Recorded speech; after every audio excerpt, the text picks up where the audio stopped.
What is going on, everybody? Welcome back to another episode of Live with Weiss. It's been a week of peace and quiet. I took a little bit of a break last week to spend time with the family, to travel. I ended up going to New Orleans to go scope out some scenery, eat some great food, have some great drinks, and it was absolutely magnificent. It was only like 3 days of just pure cleansing of the brain and doing what we got to do. And my wife and I had the best time ever. Now, of course, after that break being in New Orleans and clearing my mind and everything in between, it got me back to thinking about content creation. As you could tell, I am using OBS much more smoothly than I have before. I've got a new camera set up. I'm using a Nikon D7100 that I've officially hooked up to the stream so that I can get better picture quality. Here's the thing. You'll notice that as you're watching, there's this little fuzzy thing that's coming down, and it is distorting me a little bit. It is driving me insane.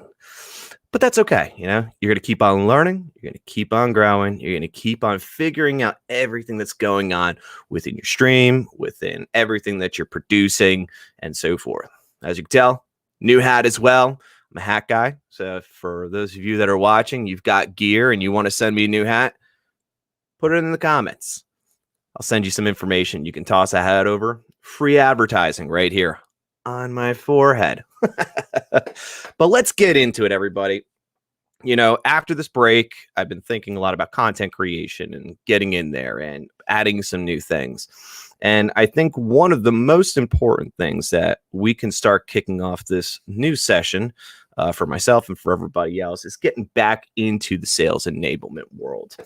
Sales enablement is such an interesting topic. I've been in that role. I throw air quotes at it because it's fairly new. For the past 15 years, I've been joining sales organizations, understanding the pains of those sales organizations, and looking at ways to lift those sellers, those managers, and those leaders within the organization. But over the past year, I've been talking to a lot of individuals from all sorts of different organizations, big, small, medium, different departments, sales ops, we're talking sales, we're talking product marketing, everybody in between.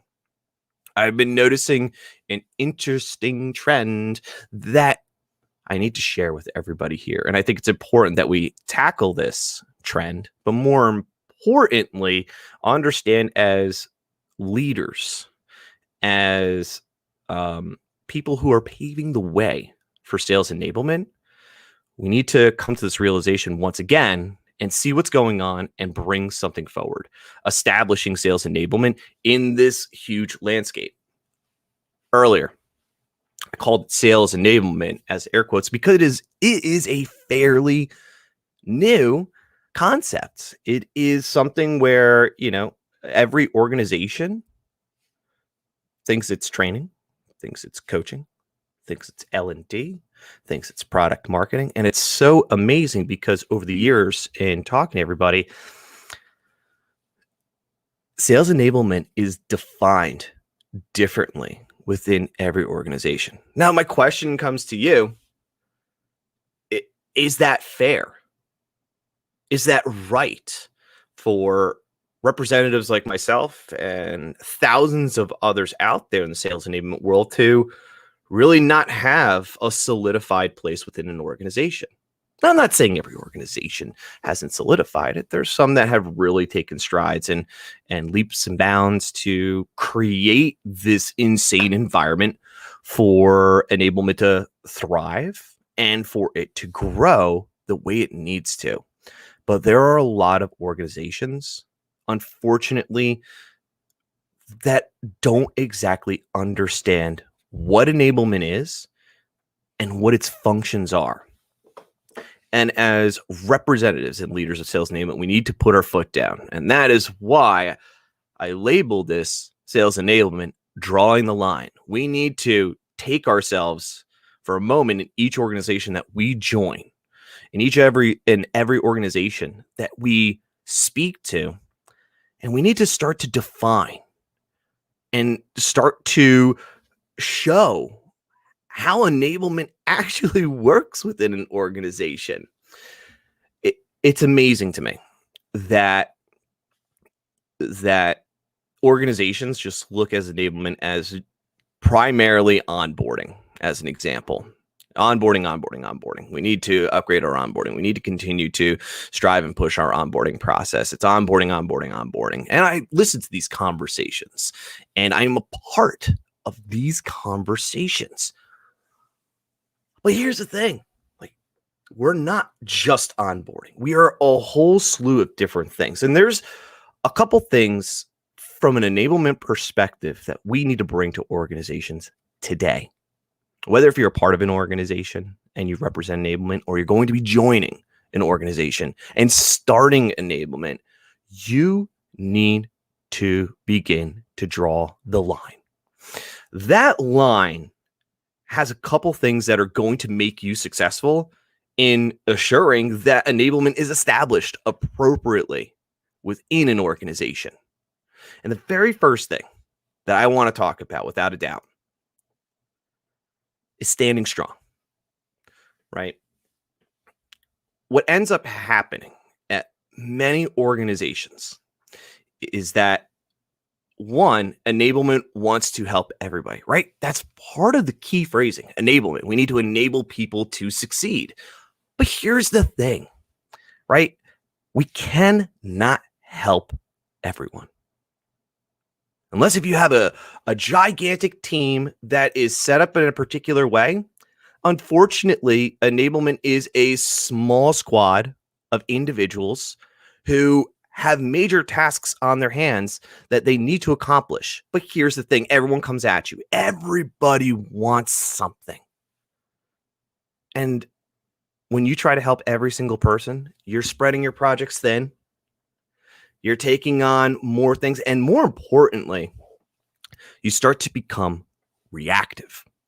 Listen, businesses have enough reactive status there. And one thing for sure in enablement is that enablement is more proactive than reactive.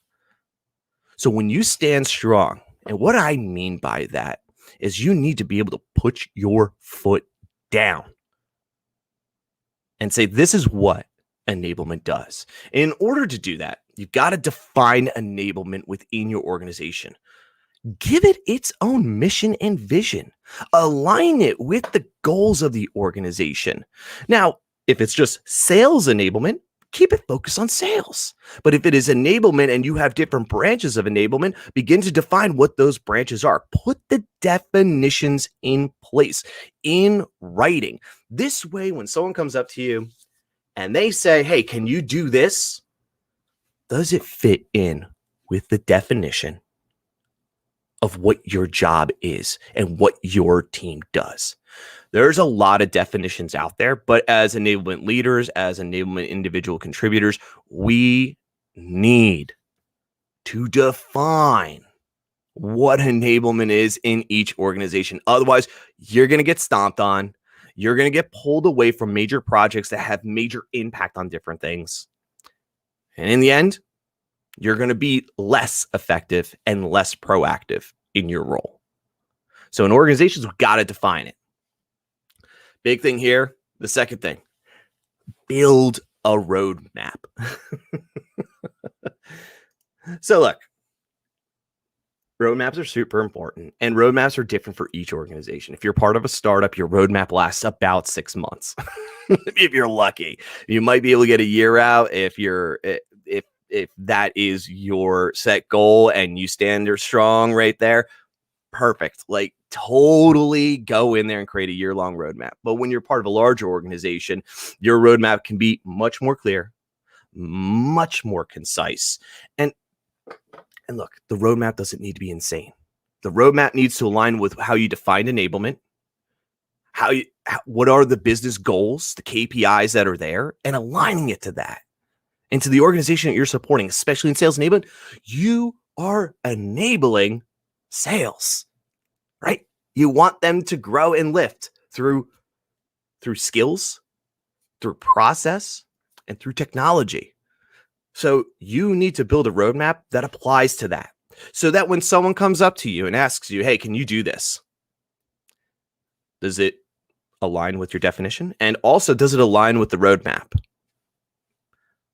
Simple. Keep it simple. This way, you're keeping the pressure off, where you're standing where you are in the enablement world, and you don't have to cross over immediately and react to people coming to you wanting your help. We love that, but we need to make sure that line is drawn. Now, obviously, the last thing here, and this is probably the hardest thing for enablement teams. So any leaders that are watching this, you know without a doubt when someone of another part of the organization asks you to do something that might have a leadership role or even a manager role, and you're approaching an individual contributor, we know how difficult it is to say no to people.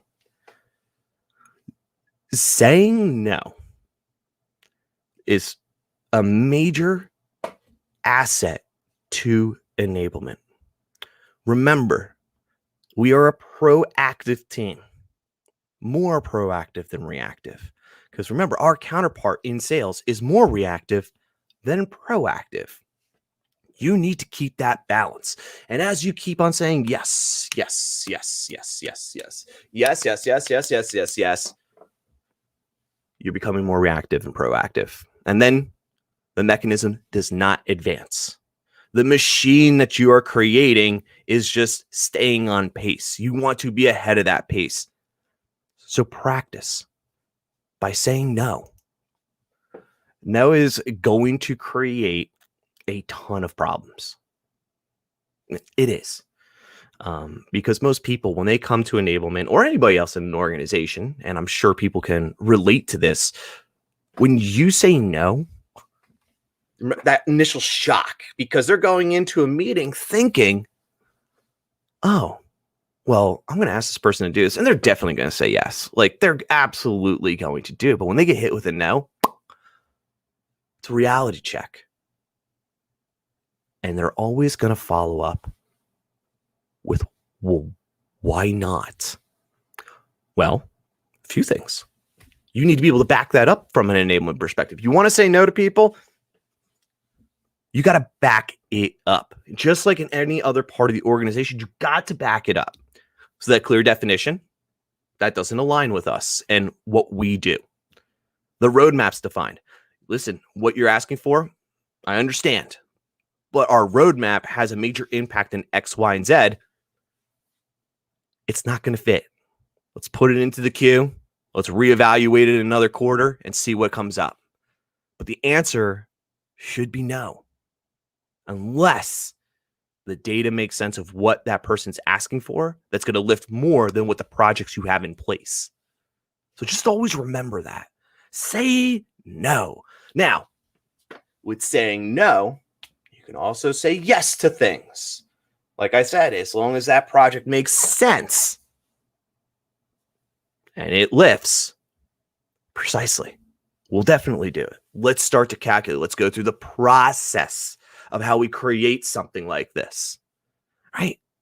That is how it works. But if you want to take it a step further and you want to really be able to say no, define enablement, build a proper roadmap, you gotta secure data. Oh, what's up, Fred? Good morning. New hat, man. This hat is from New Orleans, from a brewery in a super cool spot. The brewery is called Zoli Mash, and they had some killer hats. As soon as I saw the pink hat, I was like, totally gonna grab it, 100%. But welcome aboard, brother. But getting back to this, you need to make sure, right, that you have the ability to say no to things. And here's the thing.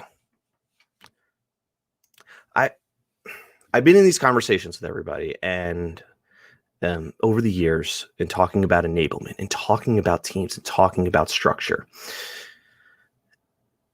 And it's like, why are we doing things in the first place? Why are we doing this? And you could always ask why. It's the best weapon in your arsenal by just asking, why should we do this?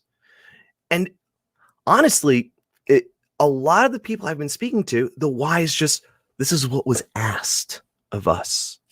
This is what people wanted. I'm like, that is great. You want suggestions from people. But remember, not every suggestion that you're going to get, although you think it's a great idea, may not be justified. And that justification comes from securing data points. Russ, welcome aboard, brother. Russ dropping in some knowledge, saying setting a clear expectation makes saying no possible without guilt. You want to know something, man? Can't feel guilty about saying no. In an enablement world, it's a little bit tougher because our job is literally to focus on people and lifting those people. But you're absolutely right. Got to remove the guilt, right? And part of removing the guilt is being able to back up and convince yourself, not just the other person on the other side, but convince yourself it's not a good idea, right? And part of that, Russ, is going in and talking about securing your data. Listen, as everybody knows me, I focus on two things when I'm in enablement. I focus on people and I focus on data. People make the business successful, period. The data helps steer that ship to success for those people. But you got to secure your data. You got to make sure when you're saying no and you're drawing that line, you're building that definition, and you're building out your roadmap, that you have data to back it up. That will remove, Russ, that guilt. So you got to find out your measurements. And in the world of enablement, there are two measurements that are absolutely essential: measuring knowledge and retaining knowledge, because this is what we teach. We teach process, we teach skills, we teach technology to enhance the seller experience and the seller journey to lift and sell better, sell more precise, sell more efficiently. So many different measurements there, but you got to measure attainment of knowledge, making sure people know exactly what they're learning and are they actually learning it. And this is done a lot in enablement, which is absolutely phenomenal. This is tests, this is quizzes, this is certifications. And I know in the sales world, certifications suck. Yes, no one wants to take a test. You're a seller, you're killing it.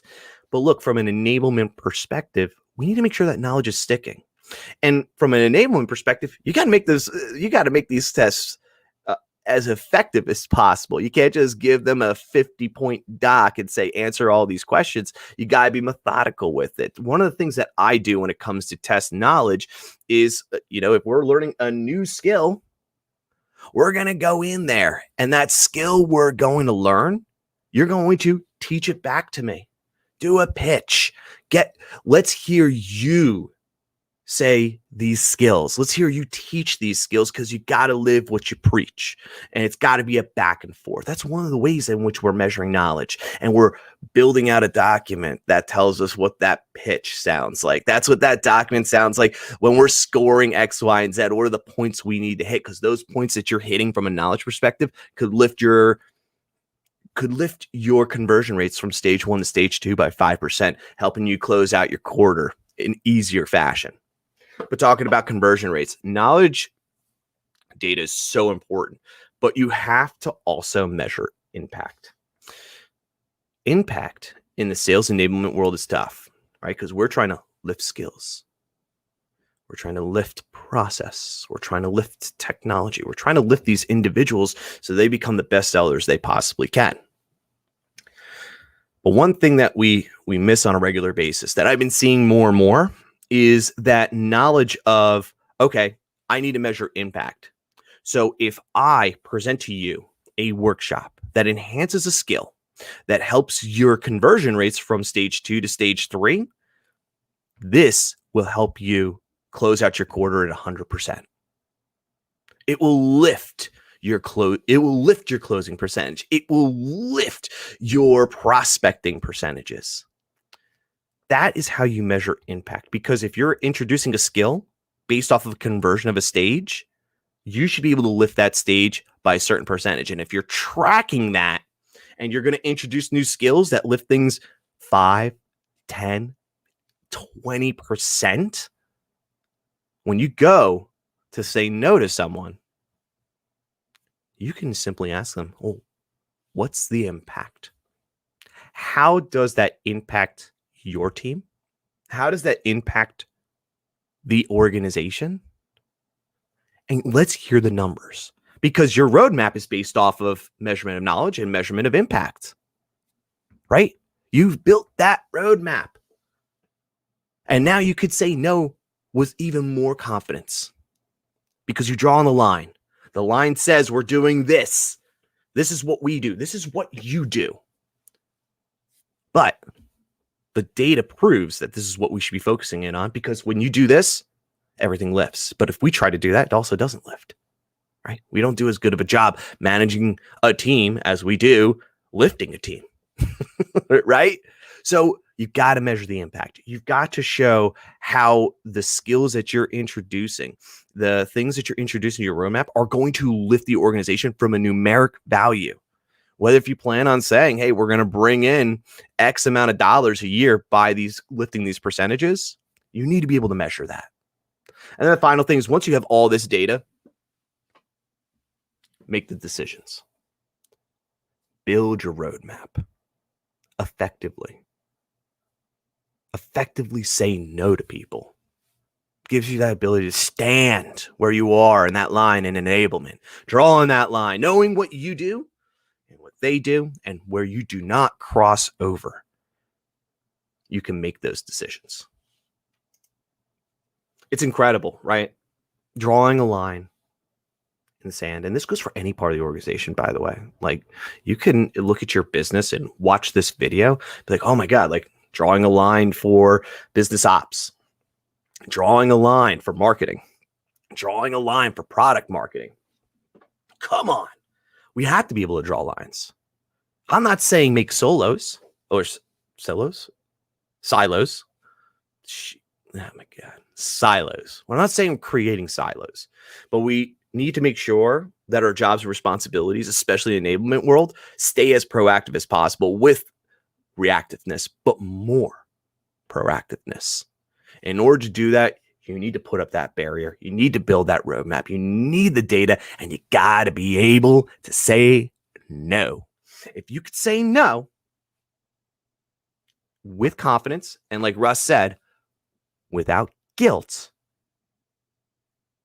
you can continue the path of success for that part of the organization that you're working with.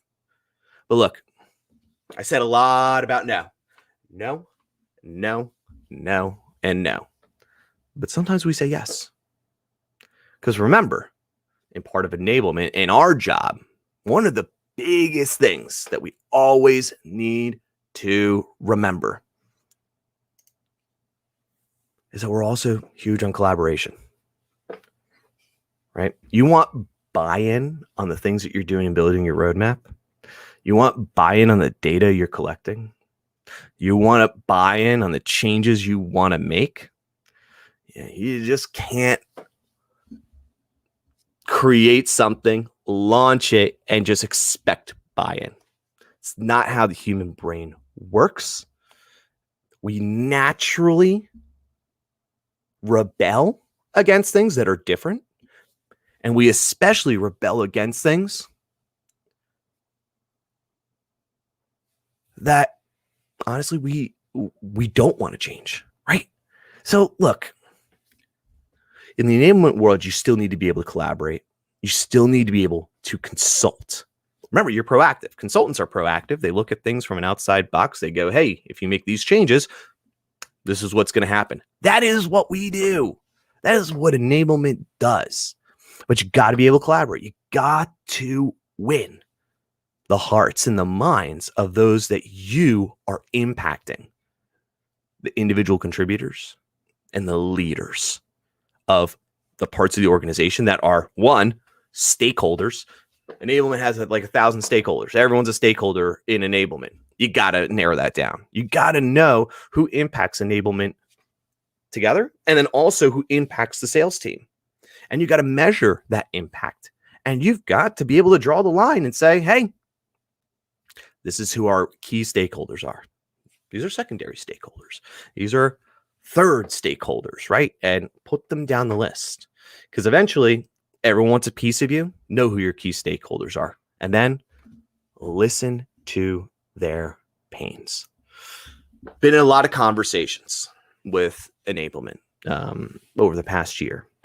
And this has been fascinating in that enablement has taken leaps and strides and gone above and beyond of really lifting sales organizations. But one of the struggles I find is that we want to go in and we want to introduce something, say a workshop. We're going to list some skills. We're going to do some closing techniques, right? And we build out this plan. We present it to leadership, and then we're done. That's the buy-in. It's not true, because those key stakeholders need to have a say in something, and they're going to disagree with you on a bunch of stuff, and you need to be prepared for that, because they're disagreeing because there's a pain point there. And you, as a sales enablement person, should very well know how to unravel and discover pain, because that's what we teach to sellers. You need to find out. It's like Inception. Sellers discover pain. Then we discover pain internally through our teams. You need to find out what that pain is, why it's happening, and why it's causing a disagreement into what you're producing. Maybe they agree with the concept. Maybe they agree with the workshop, but maybe there's something they disagree on, whether if it's the presentation, whether if it's the formatting. You have to listen to that. You need to understand that pain, and you need to be able to adjust and pivot, right? Because your goal is still there. Introduce this, produces X. But if one of your stakeholders is not bought in, you will fail. 100%. You will fail. The reason why you're going to fail is because when they leave the room, you present that workshop, you've put all that time in, and then the end results, they are not going to push their team to buy in. And guess what? As much influence as you think you have with individual sales contributors, their manager has more influence because they're the ones that protect them. They're the ones that are going to help them succeed. So you need to win the hearts and the minds of your stakeholders, and you need to understand their pain points and adjust and pivot your workshops, your ideas. Don't change everything. Don't do that, because you already have the proof in the data. You have the proof in the definition. You have the proof in the roadmap of what you're trying to accomplish and how it aligns to the goals. But you can definitely pivot and adjust what you're doing to win over your stakeholders. Right? And here's the fun part. This is what I love. I put a question in here for Consultant Collab, which is, do they align with the data? And this is funny, and I'll give this to every single enablement person that is watching this. In some way, shape, or form, you could twist language to absolutely take ideas and apply to whatever workshops you're applying. You absolutely can, unless if it's so far and offbeat and an idea that is absolutely out of control. Usually it's not going to be that good of an idea. And not a good idea means it has almost no impact whatsoever from an organizational standpoint. It's just something that came across, reacted, and came to you. So a lot of ideas that are going to come out of that collaborative moment, out of that consultative moment, mostly are going to align with the data. It's just the language that they're using. Remember, sales and everybody else in an organization speaks differently, right? It's the words that they use, the way, the tone in which they're giving it to you. The data's the data. So the idea that you're consulting across and the thing that they may want you to add or remove probably aligns with some sort of data point you're trying to enhance in the first place within your roadmap. So twist the language, figure out before just saying no there, see if there's actually a correlation. Because if you can correlate their idea in the collaborative moment with a data point that you're enhancing through a workshop, through onboarding, through technology, through process, you have instant buy-in. Yeah. Oh my God. Yeah. What you're talking about, let me rephrase it real quick. Let me tell you what we're doing and how what you're talking about applies to what we're doing. So that way they feel good. It's like, my idea, it worked. But in the end, it was already there. It was just a mix and mash of wording and language. But more importantly, no matter what, when you're collaborating, when you're getting new ideas in that collaborative moment and being proactive, you got to make sure it aligns with your data points. And if it doesn't, say no. Say no to people. Look, the enablement world is going to continuously shift and change. Every single year, it's going to shift and change. And the biggest problem I'm seeing right now in enablement is that there's no clear definition of what enablement is and what it does. If you go to any other person, I'll challenge you. Find someone in your network and ask them for what the definition of enablement is. And I'd love to see what the answers are. Put them in the comments. Let me know what your definitions are. If they're different, that's fine, but we need to come to some sort of conclusion of how enablement is looked at the same across the board with all organizations. Otherwise, we will not have that line in the sand. We'll never have a clear definition We'll never know what's the proper roadmap to build. We won't know what we need to actually do, right? We need to, how do we stay more proactive than reactive?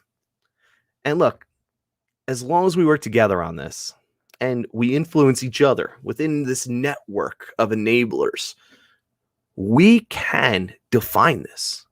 We can come out here together and clearly make a definition through our collaborative efforts, looking at our own data and what we look at and creating that line between us and the rest of the organization so that we can continue that proactive, reactive state. So we continue to lift and elevate sales organizations. And look, I don't have the clear definition right now. It's something I've been working on for the past year, but enablement has evolved. But we need to make sure, without a doubt, if you're going to walk away from this today, make sure you draw that line in the sand of what enablement is so you could stay proactive and more reactive. And also, be prepared to change an organization and what their thoughts are in enablement. Because today, people who are not in enablement are running enablement. And that could be a good and bad thing. But there needs to be change in the thought process. That's why they're bringing you in. That's why you're there today, is to create that moment with them. So you got to be able to do that. Woo! I'll have to tell you something. Enablement, such a blessing and a curse. Right? Oh, man. But you know what? We love what we do. You talk to any enablement person out there, they're going to tell you, I love watching people lift. It's part of my personality. And that's what enablement's all about, especially in the sales world. So for all of you out there watching this, thank you for tuning in. Be sure to comment down below. Let me get your thoughts on enablement and how to draw that line in the stand. How we can actually say no to people. And how we can continue to evolve and make sure enablement is lifted. Thank you all very much. Cheers.